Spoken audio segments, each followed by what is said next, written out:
estudio ácidos y bases en cambios químicos, explicando la intensidad de los ácidos y de las bases. En este programa veremos el concepto de fuerza con respecto a las soluciones de ácidos y bases al realizar experimentos usando el principio de equilibrio.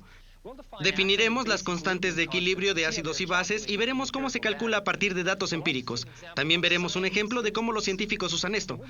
Descubriremos que para los ácidos y las bases, concentrado no necesariamente significa fuerte.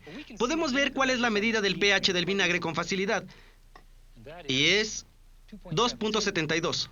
Pero, ¿cómo se compara el pH de una solución de ácido clorhídrico a la misma concentración? Bueno, esta, 5% por volumen.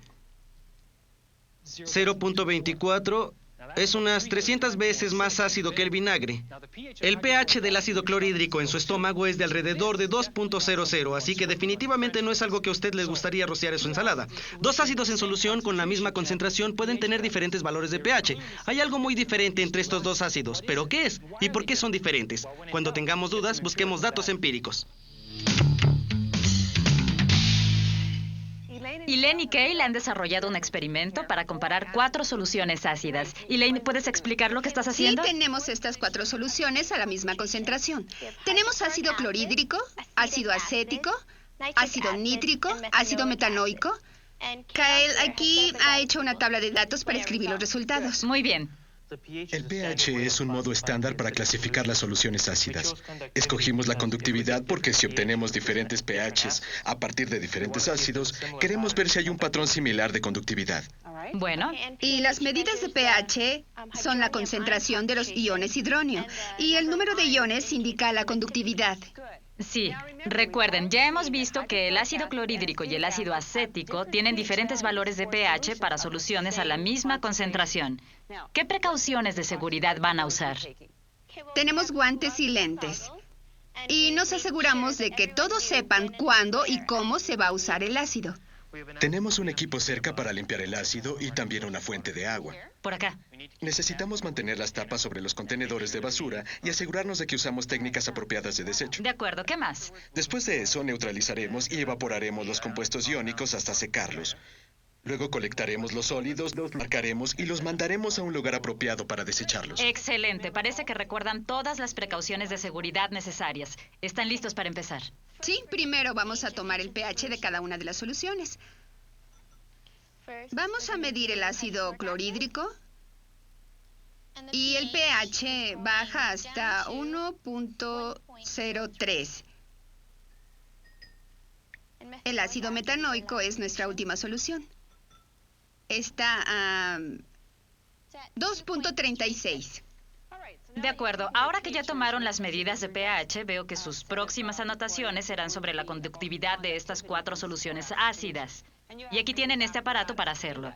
¿Pueden explicar cómo funciona? Lo que pasa es que tenemos un foco conectado a una fuente de energía. Hay 2 electrodos aquí y colocamos la solución abajo. Si la solución está conduciendo, la luz se encenderá. Si no conduce, entonces la luz no se encenderá. De acuerdo, intenten con el primero, el ácido clorhídrico. La conducción es alta. ¿Y después? La siguiente es ácido acético.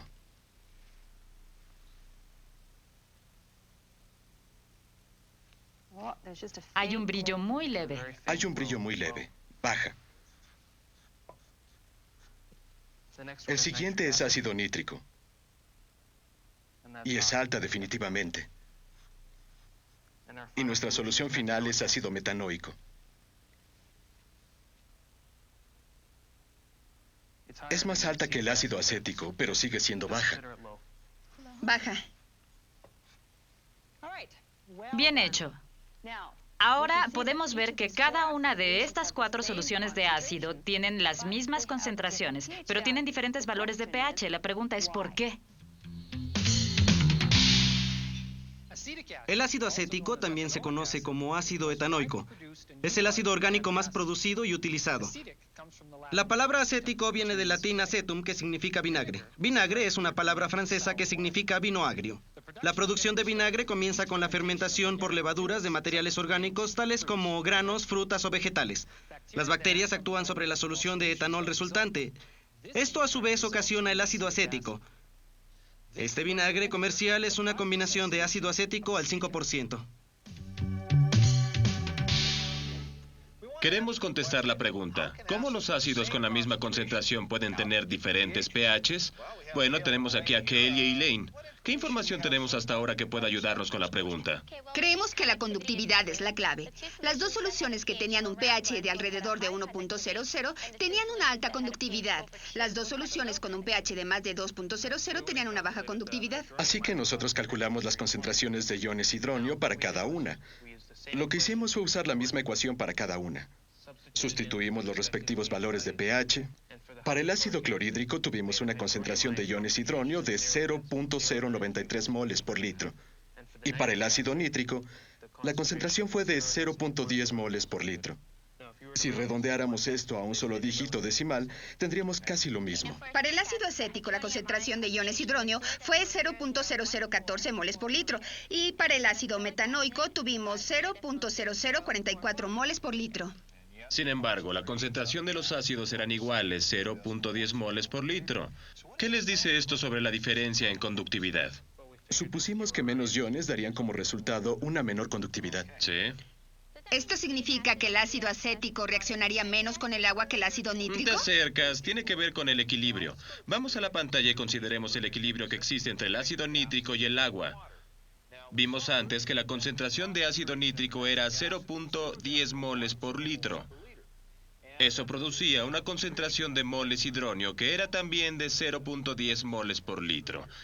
Entonces, ¿qué nos dice eso? ¿Sobre qué lado de esta ecuación está favorecido en equilibrio? Los productos. La concentración de iones hidronio es de 0.10 moles por litro. Eso significa que el ácido nítrico ioniza completamente. Exacto, se ioniza casi al 100% y podemos ver eso simbolizado aquí con esta flecha de equilibrio. También define lo que es un ácido fuerte. En otras palabras, aquellos que se ionizan completamente en soluciones acuosas. Podemos simbolizar esto con una flecha alternativa de equilibrio, que es una flecha simple que apunta hacia el lado de los productos. Y eso nos recuerda que en equilibrio, los productos están muy favorecidos. Ahora, tenemos una pregunta aquí para ti. ¿Cómo sabemos que el ácido acético no ioniza al 100%? La conductividad es baja. Entonces eso debe significar que hay pocos iones en el ácido acético, mucho menos que en el ácido nítrico. Y el pH es mayor, así que la concentración de iones hidronio no puede ser 0.10 moles por litro. No, ¿cuál es? En realidad es 0.0014 moles por litro. Sí, teniendo en mente estos números, podemos determinar el porcentaje de ionización en solución, usando esta ecuación en particular. Elaine, ¿por qué no nos conduces a través de los cálculos? Sí, tomamos la concentración de moles hidronio dividida entre la concentración de la solución del ácido. Multiplicamos esto por 100% y obtenemos una concentración de iones hidronio de 1.4%. Bien, tenemos esto simbolizado con este grupo particular de flechas de equilibrio. Podemos usar un método alternativo donde tenemos una flecha doble, pero es más extenso. La más grande apunta hacia el lado de los reactivos, recordándonos que en este equilibrio en particular son los reactivos los que están favorecidos. ¿Y cómo podríamos llamar a este tipo de ácido? No es un ácido fuerte, un ácido débil. Correcto, es un ácido débil, ya que solo se ioniza parcialmente en soluciones acuosas. Ya lo tienen, ácidos fuertes versus ácidos débiles. Enseguida la ley de equilibrio. La última vez en la ley de equilibrio, el fiscal trató de probar que nuestro defensor cambió el verdadero ácido metanoico con un ácido falso en el laboratorio. Señor Constantino, usted es un experto en química, ¿correcto? ¿Es cierto? Bueno, entonces es cierto que cuando uno aplica la ley de equilibrio a la ionización de ácido metanoico, derivamos una relación como la que vemos aquí en el pizarrón. Sí, señor. Así que es cierto que la concentración de agua es constante, excepto en soluciones muy concentradas, y por lo tanto puede incorporarse directamente a la constante de equilibrio, ¿o no? ¿También es cierto? Ajá, de hecho, no estamos tratando con cualquier constante de equilibrio ordinaria. ¿Oh sí, señor Constantino? ¿Podría decirle a la corte de qué estamos hablando? De la constante de ionización de los ácidos. Ka. Ajá. Momentos después, aquí está la ecuación de la reacción para la ionización del ácido clorhídrico en el agua. El ácido clorhídrico, como todos los ácidos fuertes, se ioniza virtualmente por completo en el agua, volviéndose ion hidronio e ion cloro. los productos. Y eso significa que la concentración relativa de los productos que se muestran aquí, su concentración, comparada con la concentración del ácido original, el ácido clorhídrico que se muestra acá, es muy grande. Y eso es cierto para todos los ácidos fuertes. Gracias, señor Constantino. ¿Podría elucidar más acerca de la constante de ionización de los ácidos débiles? Sin duda. Como sabe el ácido metanoico aquí, como todos los ácidos débiles, se ioniza muy poco en el agua. Esto se muestra por la flecha de equilibrio que indica que esta reacción, este sistema de equilibrio, se desvía hacia el lado de los reactantes. Lo que eso significa es que esta razón, la razón Ka, la concentración relativa de los productos, que se muestra aquí, comparada con la concentración del ácido original que se muestra acá, es pequeña, lo cual significa, claro, que K es pequeña, y eso es cierto para todos los ácidos débiles. Entonces sería seguro decir, señor Constantino, que cuanto más fuerte sea el ácido, más alto el valor de K. Es muy cierto. ¿Esto es relevante? Sí lo es, señoría. Es extremadamente crucial en mi caso que la Corte comprenda perfectamente el valor de Ka. Está bien, prosiga. Llamo al estrado a la señora Agui Alicuota. Señora Alicuota, ¿podríamos decir que los valores de Ka para los ácidos débiles son únicos para esos ácidos ya que todos se ionizan en un grado distinto en el agua? Así es. Muy bien. ¿Podríamos usar los datos de los estudiantes del experimento en cuestión para calcular el valor de Ka en el ácido metanoico? Por supuesto. El ionhidronio se calculó a una concentración de 4.4 por 10 a la menos 3 moles por litro. Eso se sustituye en la relación Ka con la concentración del ionhidronio y el ion metílico. Son iguales. La concentración para el ácido metanoico es 0.10 moles por litro. Esto es una concentración aproximada, pero es aceptable porque la ionización de ácido metanoico es muy pequeña.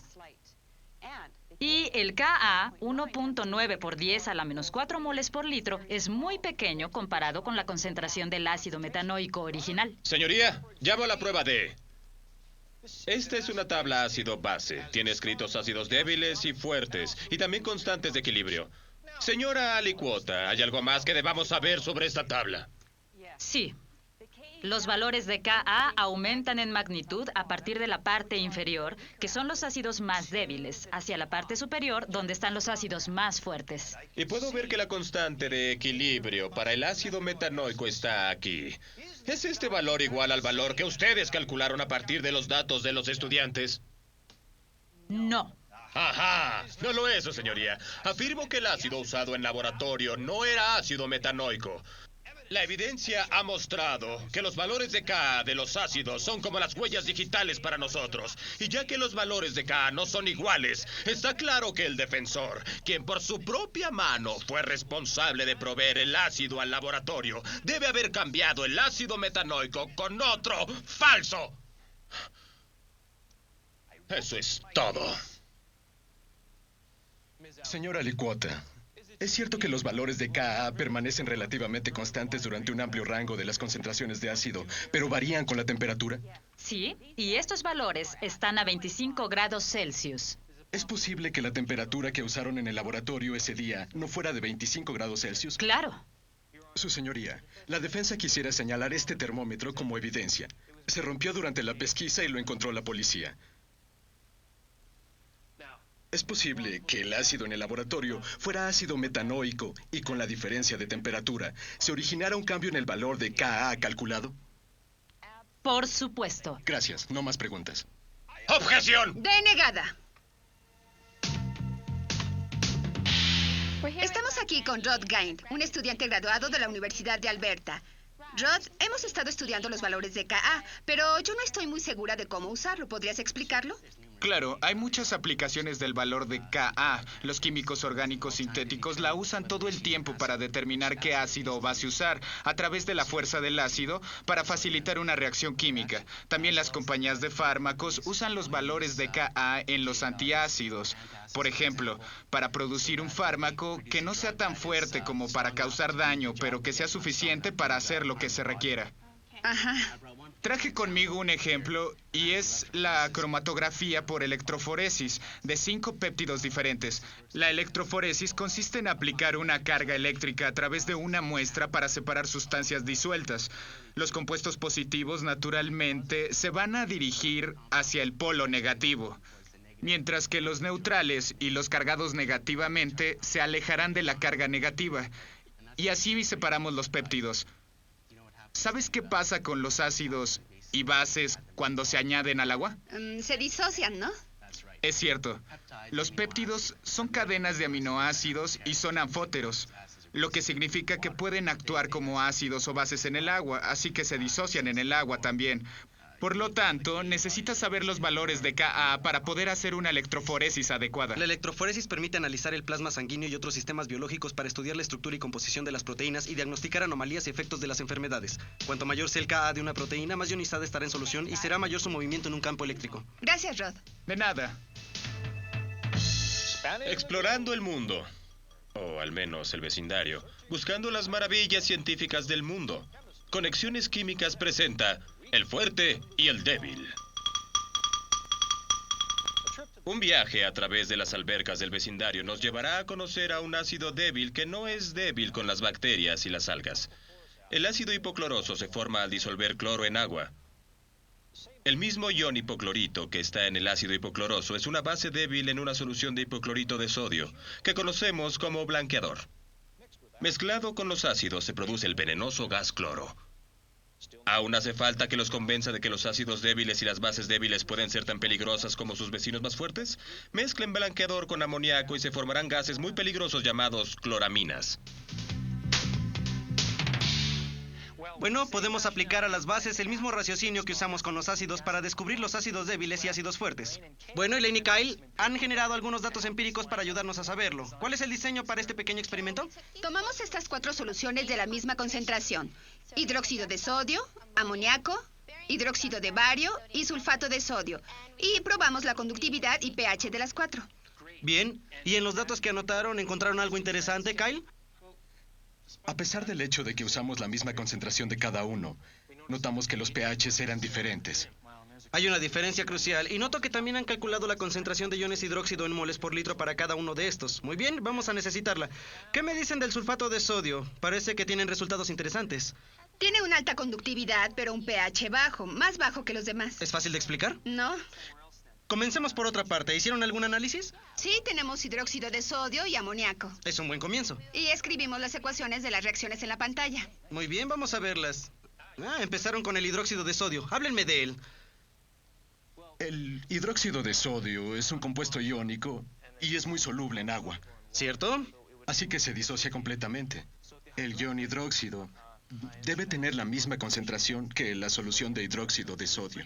Sí, y eso es porque es una razón de 1 a 1. Bueno, ¿qué me dices del amoníaco, Elaine? Solo se disoció en 1.3%. Bueno, la palabra disociar implica un compuesto iónico que se separa en sus iones y puedes ver que el amoníaco es molecular, así que no decimos disociar. Lo que decimos es se ioniza. Eso es, reacciona con el agua para formar el ion hidronio y el ion hidróxido. Has dibujado correctamente la flecha izquierda más larga, y eso es... ¿por qué? Porque los reactantes estaban favorecidos. Cierto, porque solo 1.3% de las moléculas de amonio se ionizan. Bien, ¿tienes algunos cálculos sobre la concentración de ion hidróxido para que los vea? Aquí están. Tomamos las concentraciones de ion hidróxido de estas 2 soluciones. Bien. Para la concentración de ion hidróxido en la solución de hidróxido de sodio, tomé la ecuación de pH. La arreglé de modo que podamos obtener la concentración de iones de hidronio. Sustituí el pH que hallamos y nos dio una concentración de 1 por 10 a la menos 13 moles por litro. Después encontramos la concentración de iones de hidróxido modificando la ecuación para obtener el Kw, sustituyendo el valor. Y nos dio una concentración de 0.10 moles por litro. Excelente, ya que esa fue la concentración inicial del hidróxido de sodio, así que tenemos una disociación al 100%, ¿cierto? Ahora el amoníaco. Yo lo hice de un modo distinto. Encontré la concentración de iones hidróxido en la solución de amonia usando la ecuación de pOH. Reacomodé la ecuación para obtener 10 a la menos pOH. Entonces encontré el pOH restando de 14.000 el pH que encontramos cuando probamos la solución de amoníaco. Sustituí mis valores y obtuve una concentración de ion hidróxido de 1.3 por 10 a la menos 3 moles por litro. Muy bien, excelente. ¿Cómo se convirtió esto en 1.3%? Lo dividí entre 0.10 moles por litro y multipliqué eso por 100% para obtener 1.3%. Muy bien, tenemos datos suficientes como para hablar de la definición de las bases fuertes y las bases débiles. Bueno, ¿qué me dices de las bases fuertes, Kyle? Mira, el hidróxido de sodio, por ejemplo.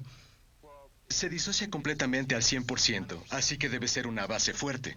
Claro, las bases que se disocian completamente en soluciones son bases fuertes. ¿Y el amoníaco? Debe ser una base débil porque solamente se ionizó parcialmente. Cierto, las bases con una ionización parcial en solución acuosa son bases débiles. Sí, eso nos da suficiente conocimiento para hablar del sulfato de sodio.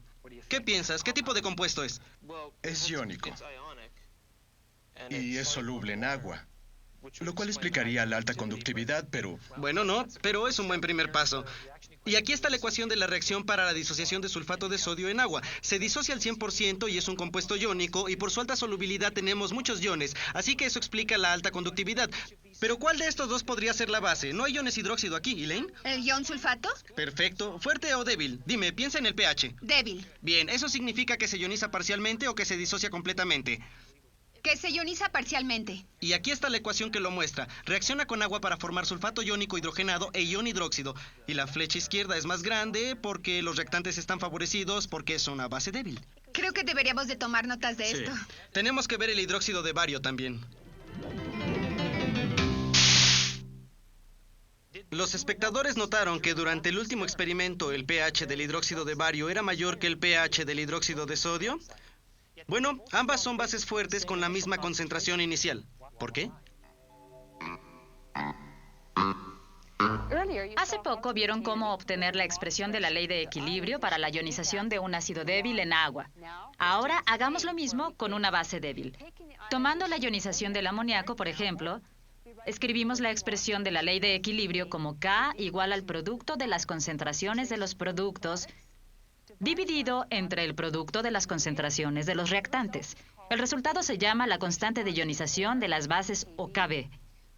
Podemos calcular el valor para el Kb del amoníaco usando la concentración de ion hidróxido que los estudiantes calcularon en el laboratorio. Sustituimos esta concentración de ion hidróxido en la relación de Kb. Ya que el hidróxido de iones amonio se produce en cantidades estequiométricamente equivalentes, las concentraciones son iguales. Siendo que se ioniza una cantidad tan pequeña de amoníaco, es una buena aproximación 0.10 moles por litro para la cantidad de amoníaco en equilibrio en la solución. La constante de ionización de las bases del amoníaco se calcula y es 1.7 por 10 a la menos 5 moles por litro. Ya que el Kb es tan pequeño, el equilibrio favorece a los reactantes. En este caso, las moléculas no ionizadas de amoníaco. En general, los valores de Kb serán muy pequeños en las bases débiles y muy grandes para las bases fuertes. Explorando el mundo, o al menos el vecindario, buscando las maravillas científicas del mundo. Conexiones Químicas presenta el fuerte y el débil. Aquí hay dos bases débiles que realmente golpean fuerte. La cafeína es una base débil que estimula el sistema nervioso central. La adrenalina es una base débil producida por el organismo que también estimula el sistema nervioso central.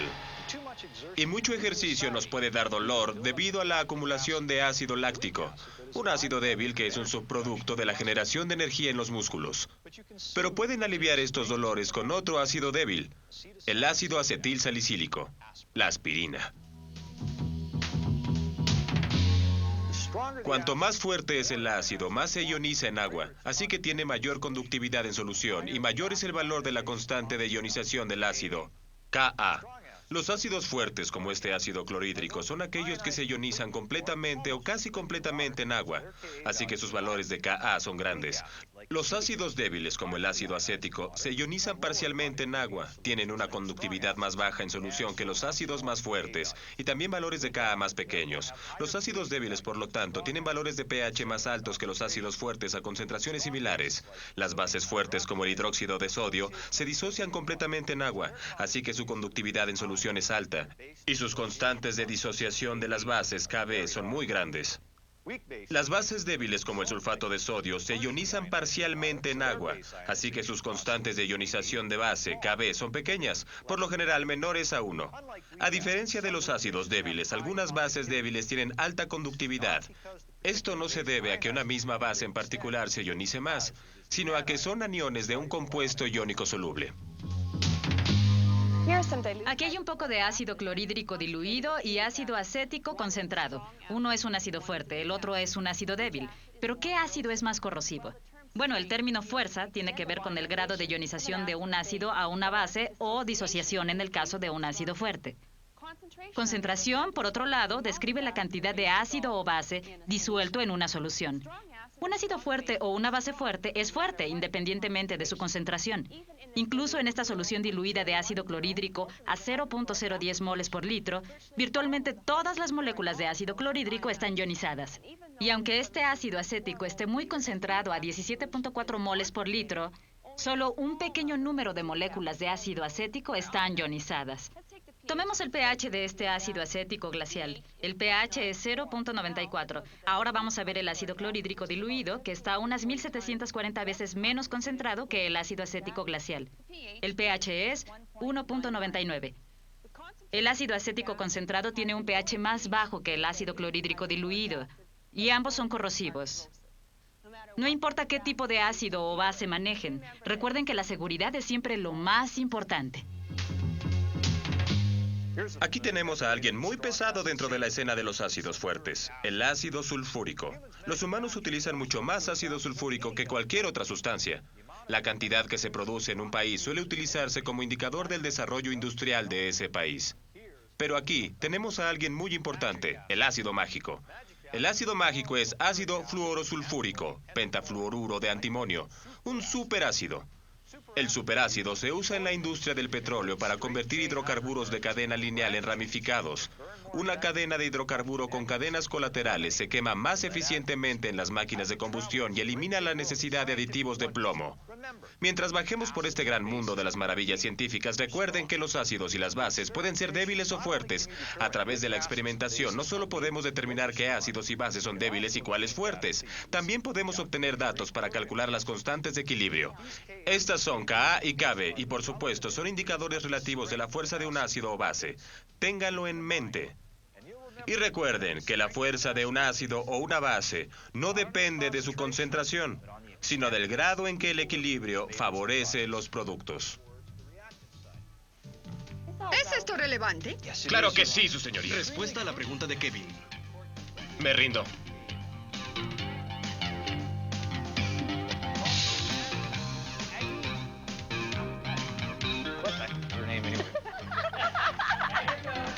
La última vez en la ley de equilibrio, el fiscal trató de probar que nuestro héroe cambió el ácido metanoico por un ácido falso en el laboratorio. ¿Qué sigue? ¿Ya se te olvidó? Sí. ¡Objeción! ¡Denegada!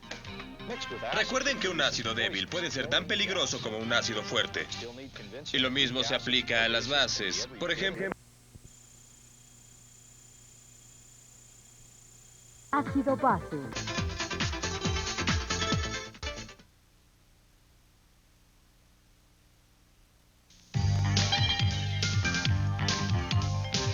Conexión química.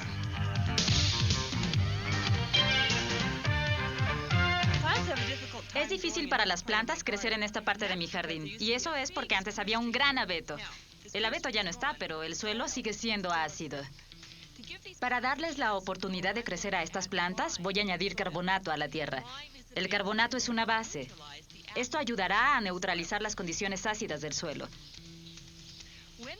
Cuando termine, aplicaré otro tipo de base a mis manos. Esta. ¿Hay una conexión química aquí?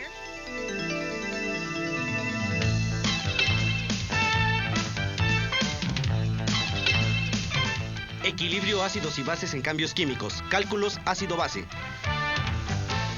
En este programa analizaremos varias soluciones ácido-básicas. Haremos cálculos de concentraciones de moles hidronio e iones hidróxido pH y POH, Ka y porcentaje de ionización. Examinaremos las relaciones entre Ka, Kb, Kw y haremos cálculos basados en esta relación. También descubrirán cómo se hace el jabón y el arte del vidrio. Descubrirán cómo se unen las matemáticas y la química, como el jabón y el agua. El jabón es muy bueno para limpiar cosas como la grasa y la mugre. Un componente químico importante del jabón es el hidróxido de sodio, también llamado sosa cáustica o lejía. El hidróxido de sodio también es un elemento importante en el proceso de manufactura de los jabones industriales como este. Vamos a ver. Tras de mí tenemos un tanque de 20.000 litros con hidróxido de sodio. Es una solución al 50%, o con más precisión, a 19.1 moles por litro. A partir de ahí, lo bombeamos al cuarto de mezclado, en donde entra a los tanques de emulsión, en donde formulamos los productos de limpieza basados en hidróxido de sodio. Estos son los 3 productos que nosotros manufacturamos. El primero es un limpiador líquido de uso casero. Es un producto muy concentrado, tiene 65% de hidróxido de sodio. Y limpia principalmente a través de la saponificación. La saponificación es la reacción del hidróxido de sodio con las grasas vegetales o animales o el aceite para formar jabón y glicerol por medio de la saponificación. Al llevar a cabo esa reacción, remueve la grasa y el aceite de la superficie que tratamos de limpiar. Un tercer método que usamos es la capacidad del hidróxido de sodio para descomponer aceites y otras sustancias que no son saponificables. No reaccionan por sí mismas con el hidróxido de sodio, pero este tiene la capacidad de separar estas grandes moléculas en pequeños globos o micelas. Y tenemos los detergentes sintéticos que también están en el producto, que junto con el agua las atrapa y así limpia la grasa. Bueno, Amy, fue un segmento interesante, pero hace falta una pregunta interesante también. Dada la concentración de una solución básica fuerte, ¿podemos calcular el pH? Claro que sí. Amy ha estado trabajando en una pregunta como esa y aquí está. ¿Listos? ¿Cuál es el pH de 0.35 moles por litro de una solución de hidróxido de sodio? Lo primero que noté es que el hidróxido de sodio es una base fuerte. Las bases fuertes se disocian completamente, ¿no? Eso me da una ecuación que se ve así. Pueden ver que cada uno de estos está a una razón de 1 a 1, ¿cierto? Así que la concentración de hidróxido de sodio será igual a la concentración del ion hidróxido, ¿no? Sí, así es. Exactamente. Mi pregunta es, ¿cómo pasas de un sólido a una solución acuosa? Tenemos 0.35 moles de sodio. Sí. Lo que haremos será añadir suficiente agua para obtener una solución de 1 litro de hidróxido de sodio, Sí. con una concentración de 0.35 moles por litro. Sí, luego la razón de 1 a 1 y terminas con esto. Exacto. Amy, ¿por qué es importante obtener la concentración del ion hidróxido? Necesitamos la concentración del ion hidróxido para nuestro siguiente paso. Y en este paso tenemos que Kw es igual a la concentración del ion hidronio por la concentración del ion hidróxido. Sí. Ahora, lo que haremos será aislar la concentración del ion hidronio y lo hacemos de este modo. ¿De acuerdo? Lo siguiente que haremos será sustituir todos los números que ya conocemos. Sustituirlos. Sí, sustituirlos, eso es lo que haremos. Está bien. Lo hacemos y obtenemos la concentración de 2.9 por 10 a la menos 14 moles por litro. Muy bien hasta aquí, pero ¿cómo obtienes el pH a partir de la concentración de moles hidronio? Necesitamos la concentración de moles hidronio para calcular el pH.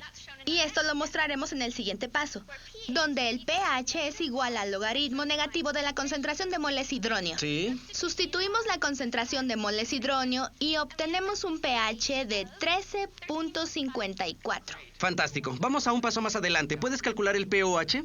Sin duda, sí. ¿Fácilmente? Fácilmente. Muéstranoslo. Sí, lo haremos aquí.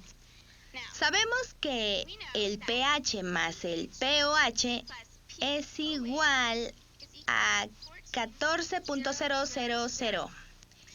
Queremos calcular el pOH. Entonces, el pOH es igual a 14.000 menos el pH.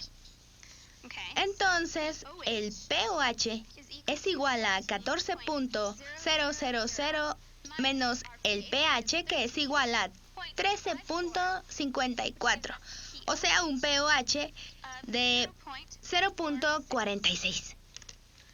Hace mucho tiempo la gente tenía que hacer su propio jabón. Tenía que usar hidróxido de sodio, lejía. Es una sustancia química antigua y ese proceso aún se usa hoy. Derretimos manteca en una estufa dentro de un sartén. Luego la enfriamos. Ponemos esto a un lado y mientras se está enfriando un poco, podemos añadir lejía o hidróxido de sodio al agua de lluvia. Aquí hay una taza de manteca. Le añadimos media taza de agua de lluvia y 2 cucharadas de hidróxido de sodio. No quiero usar la cuchara de metal en esto, así que la pondremos en el agua de este modo.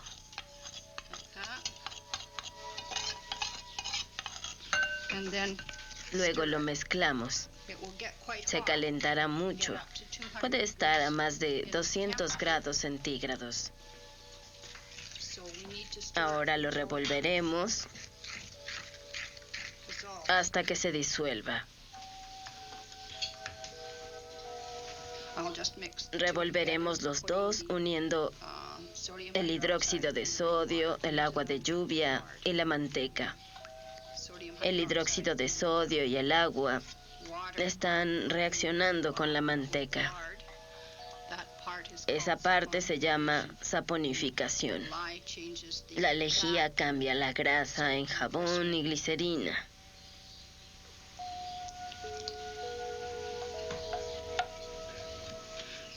Y luego llenaremos el molde. Hace mucho tiempo se usaban cajas de madera con tela como esta. Se veían así. Y después las dejaban reposar por 24 horas. Después de 1 hora ya lo podían ver. Y después de 24 horas se podía quitar la tela. Se separaban y se ponían en un lugar oscuro durante 2 a 4 semanas. Ya saben que el ácido clorhídrico es un ácido fuerte, pero ¿saben que puede reaccionar con una roca? ¿Para qué alguien querría hacer reaccionar el ácido clorhídrico con rocas? Bueno, los ingenieros petroleros te darán la respuesta. El ácido clorhídrico se usa en la recuperación del petróleo después de excavar el pozo. Vamos a preguntar cómo y por qué lo hacen. Aquí estamos vertiendo algo de ácido clorhídrico dentro del pozo de gas. Este pozo está dañado porque ha caído lodo de la excavación al gas y al aceite. Mientras se taladraba, mucho lodo y fluido entró a esta formación. El ácido clorhídrico disolverá las rocas alrededor del área del pozo, permitiendo que el gas y el aceite fluyan hacia esta zona y se puedan recuperar. La reacción con el ácido clorhídrico y la roca típicamente se usan en formaciones de carbonato. Es piedra caliza o dolomita. La piedra caliza es carbonato de calcio.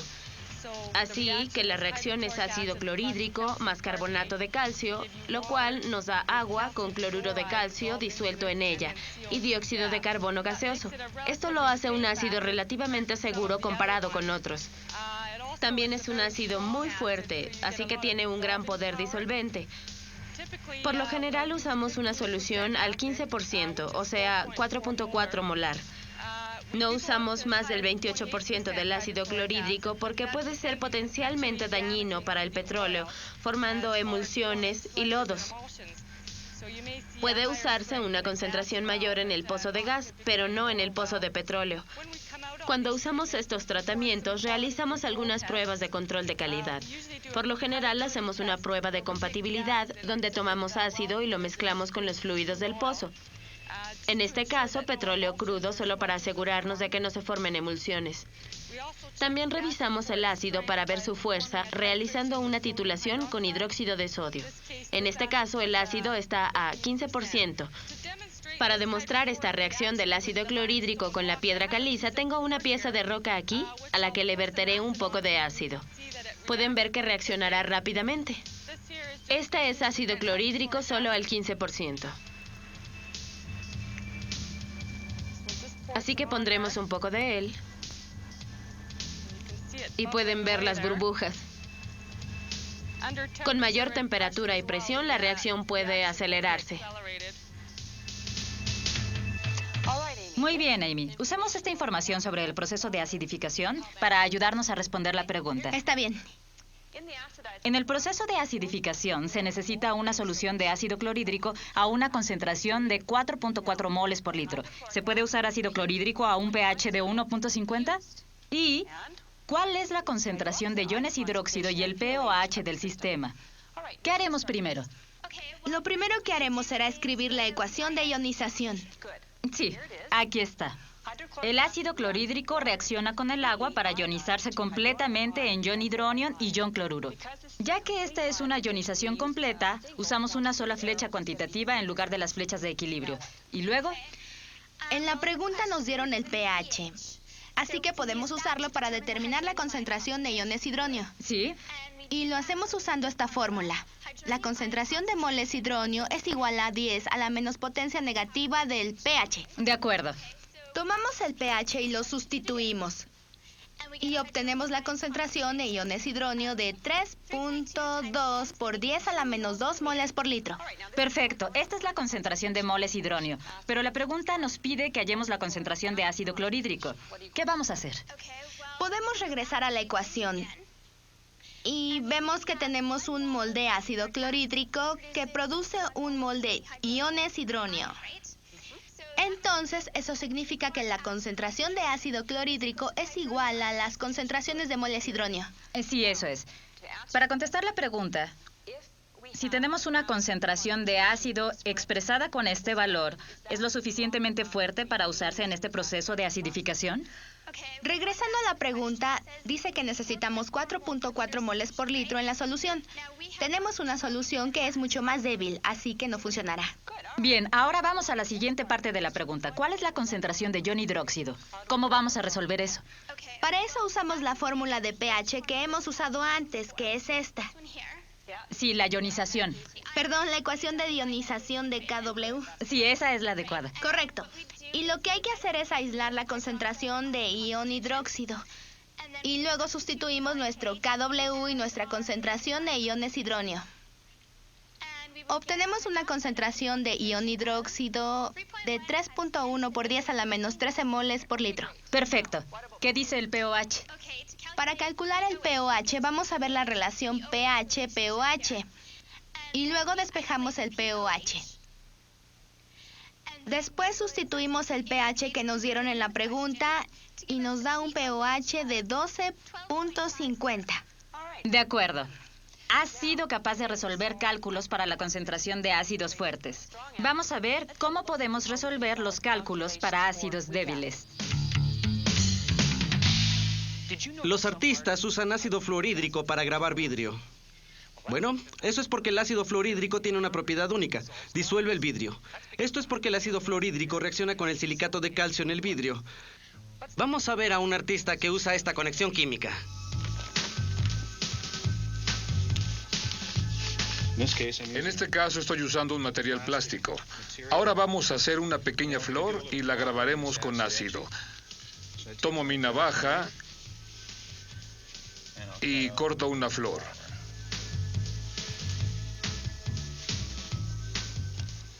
Luego levanto el material plástico para exponer el vidrio así. Asegúrense de que el material plástico esté firmemente adherido a la orilla. Y ya están listos para pintar con el ácido fluorhídrico. El color viene del material que está mezclado en esta solución al 2%. Normalmente el ácido fluorhídrico es transparente. Una solución al 2 o 3% de ácido fluorhídrico es segura para trabajar con ella, aunque deben usar una buena ventilación y tener un ventilador sobre su trabajo. La solución de ácido fluorhídrico al 55% debe ser usado solo por expertos y nunca sin guantes de plástico.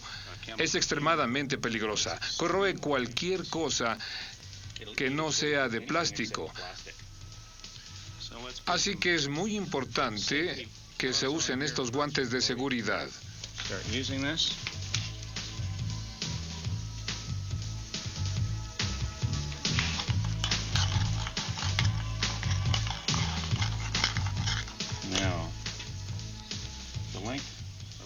tiempo que dejo este ácido sobre el vidrio determinará qué tanto se corroe el vidrio. Ya que este no es particularmente homogéneo, voy a pintar pinceladas en la misma dirección que los pétalos, y así estas pinceladas se mostrarán al final del trabajo.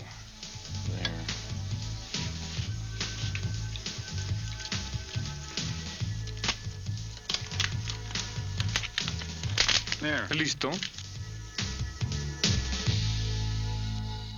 Ahora tomemos esa concentración de 0.55 moles por litro de ácido fluorhídrico y calculemos el pH. Lo podemos hacer así. Primero hacemos la ecuación química. Es un ácido débil reaccionando con agua en equilibrio con ion hidronio e ion fluoruro. Eso es familiar para nosotros. Sí. Pero tenemos un problema, Amy, y es este. Ya que el ácido fluorhídrico es un ácido débil, su concentración no será la misma que la concentración de iones hidronio en solución. Eso sería si fuera un ácido fuerte, pero no lo es. Entonces, ¿podemos encontrar la concentración de moles hidronio? Podemos usar la expresión de la ley de equilibrio. Buena idea, y es la expresión de Ka, la constante de equilibrio. Y aquí está la fórmula estándar para ella, y estamos buscando la concentración de iones hidronio, porque así es más fácil hallar el pH, ¿no? Pero ¿cómo podemos encontrar el valor de Ka para sustituirlo? Podemos buscarlo en la tabla. Exacto. De acuerdo. Ácido fluorhídrico. Tiene un Ka de 6.6 por 10 a la menos 4. Muy bien, lo sustituiremos aquí. Nota que las unidades para Ka son moles por litro. Y he encontrado aquí dos cosas interesantes. La primera es que las concentraciones del ion hidronio y el ion fluoruro están representadas con una X. ¿A qué se debe? A que ambas se forman a la misma razón. Exacto, y son nuestras incógnitas. El ion hidronio es nuestra incógnita. Sí. Nota también que resté una X de la concentración de ácido fluorhídrico. Eso es porque esa es la concentración inicial. Ya que si se forma más hidronio, debe provenir del ácido fluorhídrico ionizado. Sí. ¿Sí? Entonces su concentración se disminuirá en la misma proporción, ¿de acuerdo? Pero, ¿qué tipo de problema podemos tener al calcular la X?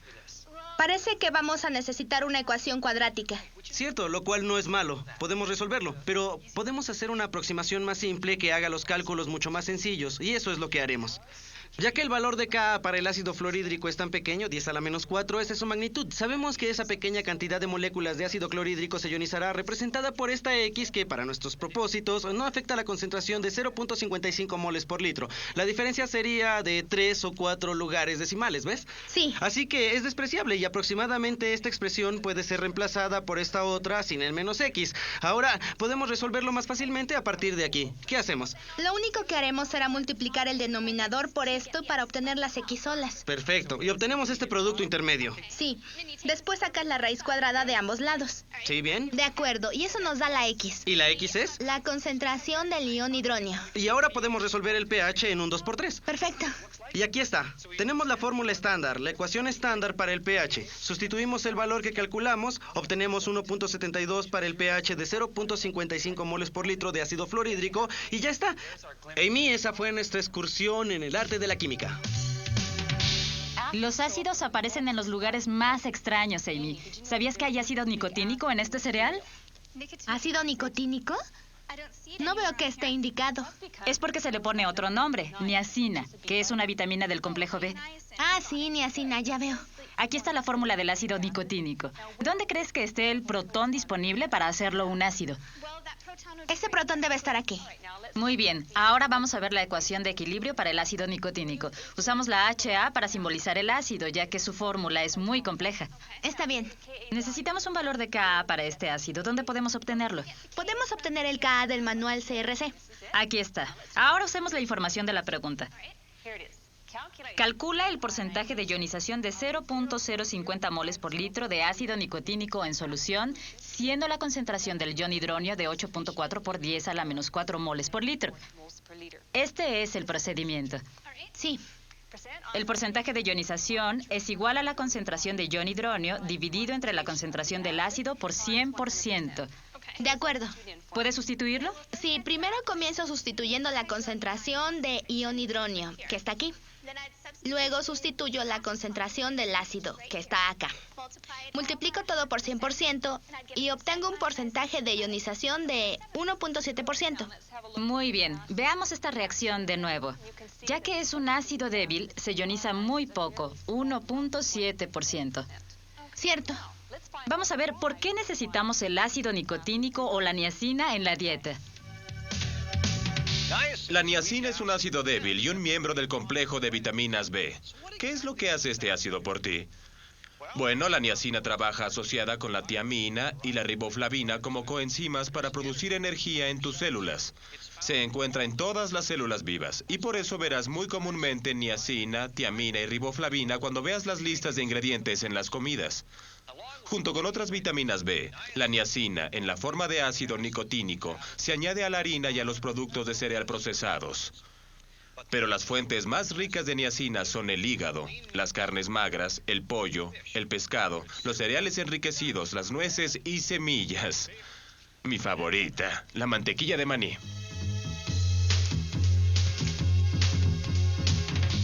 Las bases fuertes, como el hidróxido de sodio, son electrolitos fuertes y se disocian totalmente en solución. Las bases débiles, por otro lado, por lo general son moléculas o iones que reaccionan con agua. Remueven un protón de ella y generan un ion hidróxido. La amonia es un ejemplo de la base débil que genera un ion hidróxido. Esta es su ecuación de equilibrio.